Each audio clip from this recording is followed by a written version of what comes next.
Bruce Willis and Edward Drake pair up once again for our second film in Willis Week that we're reviewing, and this one is called Apex. Yes, Edward Drake, who co-wrote this and directed this story set in the future, where there's a secluded island where a company called Apex has folks pay them a lot of money to go to this island for a special hunting excursion. And yes, by hunting I mean they need to hunt humans, and the humans they hunt, well, are usually ex-cons or folks who won't be missed. But the challenges haven't really been great lately, so Apex picks Thomas Malone, played by Bruce Willis, a renowned killer and guy who couldn't be killed. He's got a rap sheet as long as your arm, and yeah, they decide to put him on the island with these rich folks wanting to be human hunters. Well, one of these folks is actually very talented at hunting, and we see how Thomas Malone has to outwit, which really isn't that hard, these hunters and stay alive long enough to win and survive the game. Yes, this is a sci-fi remake of Surviving the Game, so it wears it quite a lot on its sleeve, as well as the fact that it has Bruce Willis in the film. In fact, when they're running the rap sheet of Thomas Malone, there's references all over the place to his past films, which I found rather amusing. Now, we also get a high production value for a sci-fi film. They don't go overboard with the world building, but they do enough for you to realize that they are in the future.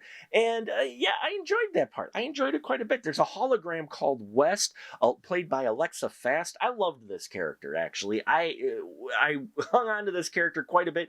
She is very neutral in presenting the rules to the game, and you're not quite sure if she's the actual AI or an actual person. It's hard to say, but I did enjoy that character popping up throughout the film and throughout Thomas Malone's fight to stay alive. Now, Neil McDonough, who we're used to seeing on a CW show as a villain, is playing kind of a crazy, not quite villain.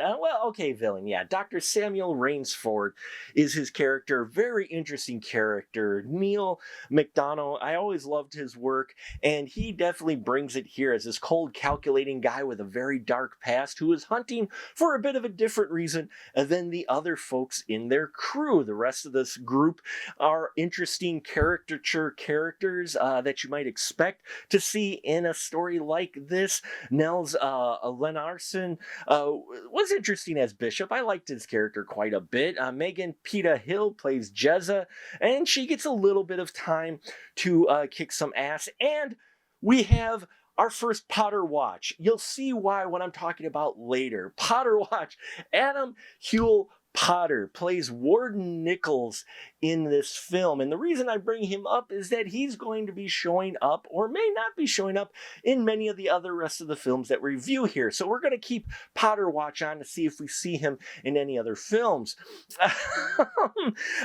Bruce Willis is having fun in this. He's not on screen a whole lot. The whole gist of it is he's trying to get these hunters to go after one another, and again, the dynamic between them is rocky, and so it's fun to see how all of that plays out. There's this weird segment, though, in the middle of this film where Bruce Willis's Thomas Malone is just walking through the woods, and there's this happy, literally feels like happy music. I was waiting for bunnies to show up. It's just this kind of comedic section in a film that's got more dark action going on, and covering a subject of people being hunted is a bit on the dark side as well. So to add just this kind of quirky, happy scene with Thomas Malone walking through the woods by himself, it was weird, but kind of amusing.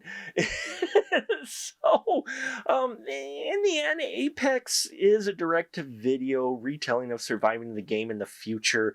You know, Thomas Malone really doesn't have to put that much of an effort to enact his plan, which I would have liked to see a little more there. But considering how much work Bruce Willis did in the year, he may have been a little tired. Hard to say, but there is some entertainment here, I think. If you like this type of story and looking for something a little bit of a different twist and are a fan of Neil McDonough, then you're going to want to check out this film. So there you have it, folks. Thank you so much for watching. Check out our Patreon. We've got 5 more Willis films from 2021 to cover, so stay tuned, buckle up. It's going to get pretty wild going forward. Thank you for watching and visiting our little sliver of the internet. Until next time, remember, keep that ticket stub.